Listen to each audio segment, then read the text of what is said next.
I didn't move to the suburbs to start a war. I moved here for peace and quiet, maybe a little fresh air, and the chance to live out my dream of owning a goat. Yes, a goat. His name is Billy, and he's not just any goat. He's my emotional support animal, my grass-munching therapist, and the only roommate I've ever had who doesn't steal my snacks or complain about my taste in music. But apparently, owning a goat in an HOA-governed neighborhood is the equivalent of parking a UFO on your front lawn. And Karen, the self-appointed queen of the HOA, was not about to let me forget it. Let me tell you about Karen. Karen isn't just a person. She's an institution. She's the kind of woman who treats HOA bylaws like sacred scripture and wields her clipboard like it's Excalibur. Her favorite hobbies include writing passive-aggressive emails, hosting mandatory neighborhood meetings, and glaring at people who dare to park their cars slightly off-center in their driveways. If suburban America had its own version of a dictator, Karen would be on the campaign posters. The first time Karen saw Billy, you'd have thought she'd stumbled upon a crime scene. It was a sunny Saturday morning, and Billy was happily grazing in my front yard, minding his own business. I was sipping coffee on the porch, enjoying the rare moment of tranquility, when I heard it, the sharp intake of breath that signaled Karen's arrival. She stood there on the sidewalk, clutching her clipboard like it was her lifeline, her eyes bulging as if Billy were some kind of mythical creature sent to destroy her perfectly curated neighborhood. "Is that livestock?" she hissed, her voice dripping with outrage and disbelief. I blinked at her for a moment before answering. "No," I said calmly. "That's Billy. He's my goat." Karen looked at me like I just confessed to harboring fugitives in my basement. Section 14B of the HOA bylaws clearly states that livestock is prohibited within community limits, she declared, her tone so authoritative it could have made a Supreme Court justice second-guess themselves. I tried to explain that Billy wasn't livestock, he was family, a registered therapy goat, no less, but Karen wasn't interested in nuance or legal technicalities. To her, rules were rules, and Billy was an abomination that needed to be dealt with immediately. "This is unacceptable," she snapped before storming off down the street, muttering something about fines and violations under her breath. Now, I'm not one to pick fights with neighbors, especially not ones who seem capable of turning minor infractions into full-blown scandals. But I could tell from that moment that Karen wasn't going to let this go. Sure enough, 2 days later, I received an official letter from the HOA stating that Billy needed to be removed from the property immediately or I'd face severe consequences. The letter was signed by none other than Karen herself, complete with a smiley face sticker at the bottom for good measure. I'll admit it, I laughed when I read it. The idea of someone being so deeply offended by a goat was absurd enough to be funny. But then I remembered how much Karen loved rules, and how much power she wielded as head of the HOA, and my laughter quickly turned into frustration. Who did she think she was? Did she really believe she could bully me into giving up Billy? I decided to fight back, not with aggression or confrontation, but with logic and paperwork. After all, if there's one thing people like Karen respect more than rules, it's legal loopholes. I spent hours researching local laws and HOA regulations until I found exactly what I needed. Proof that Billy was protected under federal law as an emotional support animal. Armed with this information, I sent Karen an email explaining my position and attaching all the necessary documentation to back it up. I expected her to back down, or at least acknowledge that she'd overstepped, but instead, she doubled down on her crusade against Billy. The next morning, I woke up to find Karen standing in front of my house with a fire hose. Let me repeat that, a fire hose. Apparently, she decided that if she couldn't get rid of Billy through official channels, she'd take matters into her own hands. Literally, she stood there in broad daylight, spraying water across my yard like she was auditioning for a role in Backdraft. And poor Billy? He just stood there blinking in confusion as his peaceful grazing session turned into an impromptu shower. I ran outside yelling for her to stop, but Karen wasn't listening. She was too busy shouting about community standards and property values while soaking everything in sight, including herself. By the time she finally turned off the hose and stomped away muttering threats about calling animal control, my yard looked like it had been hit by a monsoon, and Billy looked like he'd just finished swimming laps at the YMCA. As I stood there surveying the damage, one thing became crystal clear. This wasn't just about Billy anymore. This was personal. Karen had declared war, and whether she realized it or not, I was ready to fight back. Alright, let's talk about Karen. Because after the fire hose incident, I realized that Karen wasn't just your average HOA busybody. She was a full-blown suburban warlord. The kind of person who probably has HOA bylaws framed in her living room and spends her weekends fantasizing about ticketing people for leaving their trash cans out a minute too long. But here's the thing. Karen wasn't just annoying. She was relentless. And while I was still trying to dry off Billy and salvage what was left of my flooded yard, Karen was already plotting her next move. The first sign of trouble came in the form of an email. Now, Karen's emails are a work of art, passive-aggressive masterpieces that start with phrases like, "I hope this message finds you well," and end with thinly veiled threats about fines and legal action. This particular email was no exception. It began with an overly polite acknowledgement of my unique circumstances, and quickly devolved into a lecture about how my goat was disrupting the harmony of the community. She even attached a photo of Billy grazing in my yard as evidence, as if he were some kind of criminal caught in the act. But the piece de resistance was the announcement at the end. Karen had scheduled an emergency HOA meeting to discuss the goat situation. And by discuss, I'm pretty sure she meant rally the neighborhood against me. Now, I don't know if you've ever been to an HOA meeting, but let me tell you, it's not exactly a party. Imagine a group of people sitting in uncomfortable folding chairs, arguing about mulch colors and fence heights, while someone tries to enforce Robert's rules of order like their life depends on it. That's an HOA meeting. And this one had all the makings of a suburban showdown.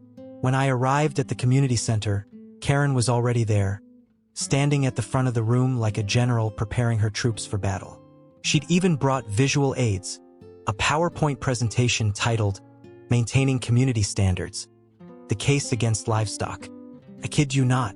She clicked through slides showing stock photos of goats trampling gardens and knocking over fences, as if Billy were some kind of rampaging monster instead of a mild-mannered therapy animal who spent most of his time chewing grass and napping. Karen's speech was nothing short of theatrical. She talked about property values, neighborhood aesthetics, and, my personal favorite, the moral obligation we all had to uphold the integrity of the community. At one point, she even quoted Thomas Jefferson, which felt like a bit much considering we were talking about a goat. As Karen droned on, I couldn't help but notice that most people in the room looked bored.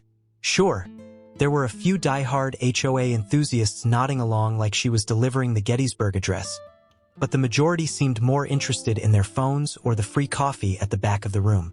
And when Karen finally opened the floor for discussion, things didn't exactly go as she'd planned. The first person to speak was Mrs. Peterson, a sweet old lady who lived 2 houses down from me. She raised her hand timidly and said, "I don't see what the big deal is. The goat seems nice enough." Karen froze mid-smile, clearly unprepared for this betrayal. "But Mrs. Peterson," she said through gritted teeth, "livestock is strictly prohibited under Section 14B. Mrs. Peterson shrugged. "He doesn't seem like livestock to me. He's more like a dog with hooves." I stifled a laugh as Karen's face turned an alarming shade of red. She quickly moved on to Mr. Johnson, a retired schoolteacher who lived across the street and had always been friendly to Billy. "I think Ethan's goat is charming," Mr. Johnson said cheerfully. "My grandkids love visiting him." Karen looked like she might explode. For every complaint Karen tried to drum up, "What about noise? What about smell?" Someone else countered with a defense. "He doesn't make noise. He doesn't smell." By the end of the meeting, it was clear that Karen's crusade wasn't gaining much traction. But Karen wasn't ready to give up just yet. The next day, I woke up to find another letter from the HOA taped to my door.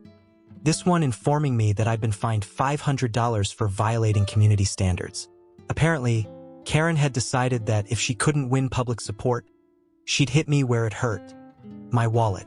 Now, I don't know about you, but there's something uniquely infuriating about being fined for owning a goat, especially when that goat is registered as an emotional support animal under federal law. So instead of paying up, I decided it was time to escalate things. I sent Karen an email, not one of those polite ones she liked to send, but a direct response outlining every legal reason why her fine was invalid. I attached copies of Billy's registration papers and cited sections of both state and federal law protecting emotional support animals from discrimination. And just for good measure, I CC'd every member of the HOA board. Karen didn't respond immediately, which honestly surprised me.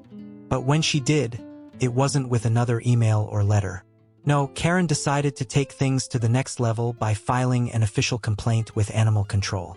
2 days later, an officer showed up at my door asking questions about Billy, and let me tell you, explaining your goat situation to animal control is an experience I wouldn't wish on anyone. Fortunately for me, and unfortunately for Karen, the officer took one look at Billy lounging peacefully in my yard and decided he wasn't worth their time. After reviewing his paperwork and confirming that he posed no threat to public safety or health, they left with nothing more than a polite apology for bothering me. Karen? She was furious. But little did she know, this wasn't over yet. Ethan had just survived the animal control visit, and he was feeling pretty good about himself. Karen, however, was not done yet. Oh no, she was just getting started. The next morning, I woke up to find a new flyer taped to my door. It was bold, dramatic, and utterly ridiculous. In big, ominous letters, it read, "Emergency HOA meeting. The goat crisis." I couldn't help but laugh. The goat crisis? Really? Karen had officially turned my emotional support goat into some kind of suburban supervillain. I could only imagine her standing in front of a group of bewildered neighbors, spinning wild tales about Billy wreaking havoc on the community, trampling flower beds, terrorizing small children, and plotting to overthrow the HOA itself. Knowing Karen, she probably had a PowerPoint presentation ready with stock photos of goats doing vaguely menacing things. But I knew better than to underestimate her.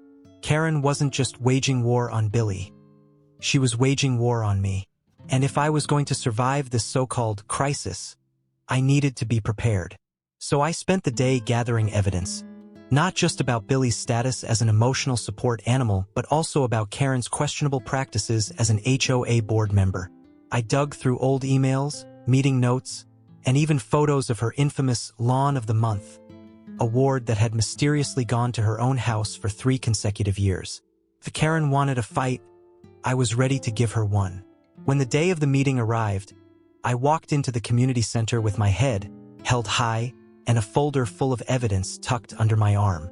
The room was packed. More people than I had ever seen at an HOA meeting before, and the air buzzed with anticipation. At the front of the room stood Karen, looking smug and self-assured as she prepared to unleash her latest tirade against me and my goat. She began her presentation with all the flair of a courtroom drama.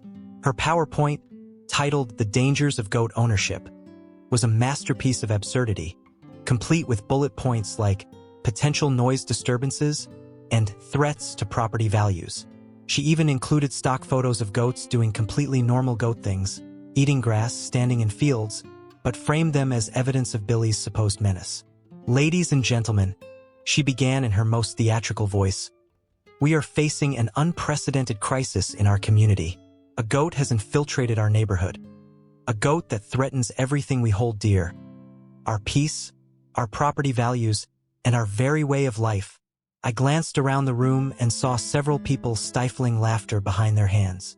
It was clear that Karen's attempt at drama wasn't landing quite as she'd hoped, but she pressed on undeterred, launching into a detailed account of Billy's crimes, which included grazing too close to her driveway and, my personal favorite, looking at her in an aggressive manner. When she finally opened the floor for discussion, I stood up with my folder in hand and a determination that could rival Karen's clipboard-wielding zeal. "Excuse me, Karen," I said calmly but firmly. "I'd like to address a few points." The room went silent as all eyes turned toward me. Karen's smug expression faltered slightly as I stepped forward and began my counterattack. First, I laid out the legal protections for emotional support animals under the Fair Housing Act, a federal law that trumped any HOA regulation Karen might try to enforce. I cited specific clauses and even threw in a few legal terms for good measure, just to make it clear that I wasn't messing around. Then came the fun part, exposing Karen's hypocrisy. I pulled out copies of emails showing how she had bent HOA rules to suit her own agenda, approving exceptions for certain residents while cracking down on others without justification. And let's not forget those Lawn of the Month awards. I presented photos showing how her yard had mysteriously won 3 years in a row despite being noticeably less impressive than several others in the neighborhood. And let's be honest, I added with a smirk, how many times can one person win Lawn of the Month before it starts to look suspicious? The room erupted in laughter, a sound so loud it seemed to shake Karen's carefully constructed facade. Her face turned redder by the second as I continued outlining how her actions had not only targeted me, but created a toxic environment for everyone in the neighborhood. We should be supporting each other, I said passionately, not tearing each other down over petty grievances or personal vendettas. As I finished my speech, I could feel the mood in the room shift. People were nodding along, murmuring in agreement, and exchanging glances that said they were finally seeing through Karen's nonsense. Meanwhile, Karen looked like she was about to explode. In one last-ditch effort to regain control, she tried dismissing my arguments as distractions from the real issue at hand. But it was too late. The tide had turned against her. The residents were no longer buying her narrative. They were starting to see her for what she really was, a power-hungry bully who had taken her HOA responsibilities way too far. The meeting ended with a vote, a moment that felt almost cinematic in its drama, and to my utter delight and Karen's utter horror, the majority sided with me. Her proposal to ban Billy was shot down decisively, leaving her standing at the front of the room seething with rage while everyone else began packing up their things. As I walked out of the community center that night, folder still in hand and Billy waiting for me back home, I couldn't help but smile. For once, Karen hadn't gotten her way. And while this might not have been the end of our feud, because let's face it, Karen doesn't quit, it felt like a victory worth savoring. Billy may have been just a goat, but together, we were unstoppable against suburban tyranny. After the HOA meeting, I thought Karen might finally wave her white flag and retreat to her fortress of passive-aggressiveness. But no, Karen doesn't retreat. Karen doubles down. If anything, losing the vote only made her more determined to rid the neighborhood of Billy and, by extension, me. It was as if she'd taken the defeat personally, which, knowing Karen, she absolutely had. The next morning, I woke up to find a new letter taped to my door. A letter that was so absurd, so dripping with bureaucratic nonsense, that I almost framed it as a piece of modern art. The letter accused me of willfully disrupting community harmony and engaging in behavior unbecoming of a resident. It claimed that Billy was still a threat to property values and warned that further action would be taken if I didn't comply with HOA standards. But here's the kicker. Karen had included a list of acceptable pets for the neighborhood. Dogs? Fine. Cats? Fine. Fish? Fine. Goats? Absolutely not. She even added a handwritten note at the bottom. This is your final warning. Final warning? Oh, Karen. Sweet, delusional Karen. Did she really think I'd back down now? If anything, her latest stunt only fueled my resolve. I wasn't just fighting for Billy anymore. I was fighting for every resident who'd ever been steamrolled by Karen's clipboard tyranny. So I got to work. First, I called my lawyer, a no-nonsense woman named Linda who had a reputation for making HOA bullies cry in courtrooms.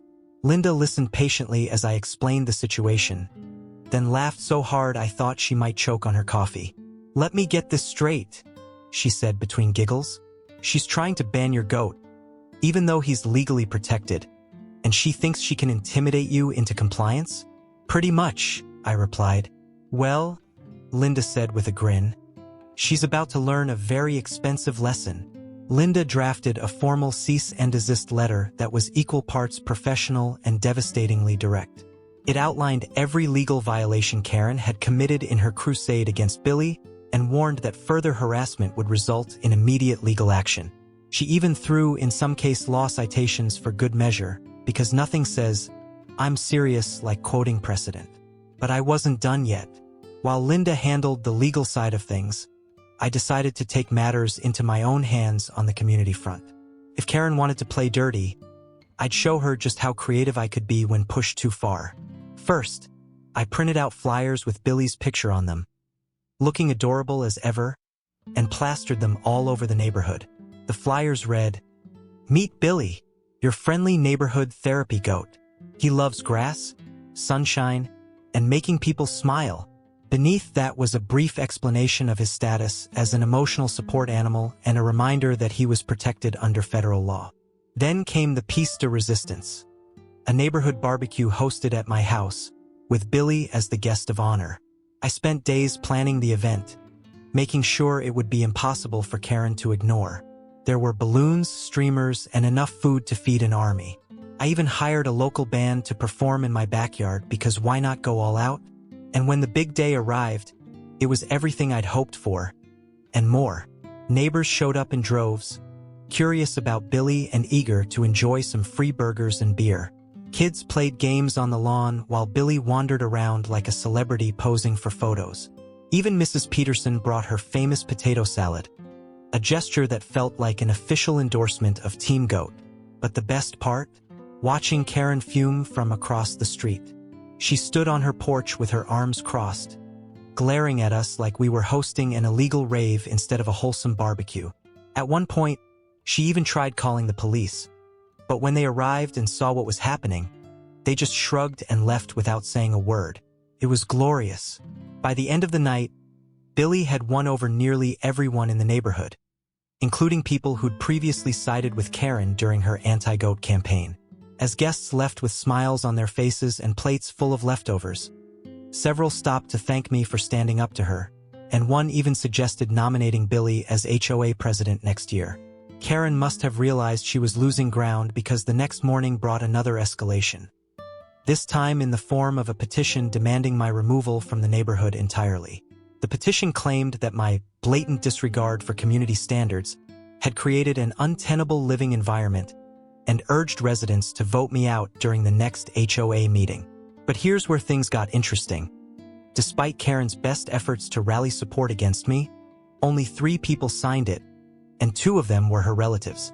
It was clear that Karen's reign of terror was starting to crumble. And honestly, watching her unravel was almost worth all the stress she'd caused. In the days that followed, Linda sent her cease and desist letter directly to Karen, and let's just say it hit its mark. Within hours of receiving it, Karen called an emergency HOA meeting, not about Billy this time, but about legal concerns affecting board operations. Translation: she was panicking because she knew she'd crossed too many lines. At that meeting, which Linda attended as my legal representative, Karen tried desperately to defend herself while simultaneously blaming me for everything wrong in her life, from declining property values to her recent bout of insomnia, which had nothing to do with me. But Linda wasn't having any of it. With all the precision of a seasoned lawyer who'd seen it all before, Linda dismantled every argument Karen tried to make, and by the end of it, the board voted unanimously to remove Karen from her position as HOA president effective immediately. I wish I could say there was some dramatic moment where Karen stormed out yelling threats or vowing revenge, but honestly, she just sat there quietly looking defeated while everyone else breathed collective sighs of relief. And as for Billy, well, let's just say he enjoyed an extra-large serving of celebratory carrots that night because he deserved every bite. The day Karen was removed from her throne as HOA president was a day of celebration. Not just for me, but for the entire neighborhood. It was as if a dark cloud had lifted, and suddenly, the sun shone a little brighter, the birds chirped a little louder, and Billy's bleats sounded like a victory anthem. Of course, Karen didn't disappear entirely. She still lived across the street, sulking behind her curtains and occasionally glaring at me through her window. But her reign of terror was officially over. And oh, how sweet it was. In the days that followed, life in the neighborhood began to change. People who had once avoided each other started chatting over their fences. Kids played in the streets without fear of being scolded for riding their bikes too fast. Even Mrs. Peterson started baking cookies for everyone again, though she made it very clear that Karen would not be receiving any. It was like the entire community had collectively decided to embrace joy and leave the pettiness behind. As for Billy, he became something of a local celebrity. People stopped by my house just to see him, bringing treats and snapping selfies with him like he was some kind of goat influencer. One neighbor even suggested creating an Instagram account for him, which I briefly considered before realizing that managing a goat's social media presence might be a step too far, even for me. But Karen wasn't entirely out of the picture yet. Oh no, she may have lost her title, her power, and most of her dignity, but she still had one weapon left, her pettiness. One afternoon, I caught her sneaking around my yard with a tape measure, presumably trying to find some obscure violation she could report me for. Another time, she left an anonymous note in my mailbox accusing Billy of excessive chewing. On what? Grass? That's literally his job. First, I found her antics annoying, but then I realized something. Karen wasn't a threat anymore. She was just sad. And honestly, watching her flail around trying to regain relevance was more entertaining than anything on Netflix. Meanwhile, the rest of the neighborhood rallied around me and Billy in ways I never expected. Someone started a petition to officially recognize Billy as the neighborhood mascot, which quickly gained more signatures than Karen's failed petition to evict me. Another neighbor offered to help me build a small pen in my backyard so Billy could have his own space to graze without fear of Karen's tape measure inspections.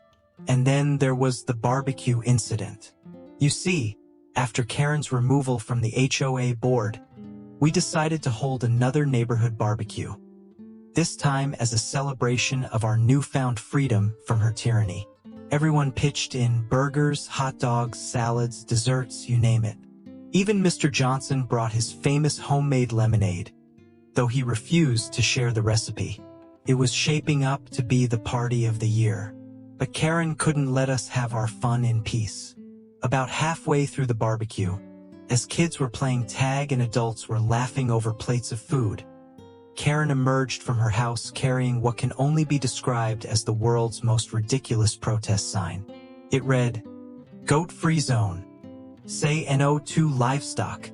She marched up and down the sidewalk chanting slogans that made absolutely no sense.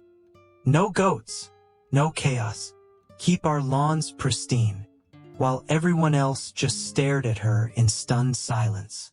At first, I thought about confronting her or asking her to leave. But then I realized something. Karen wasn't ruining our party. She was making it better. "Hey everyone," I called out with a grin. "Let's give Karen a round of applause for providing tonight's entertainment."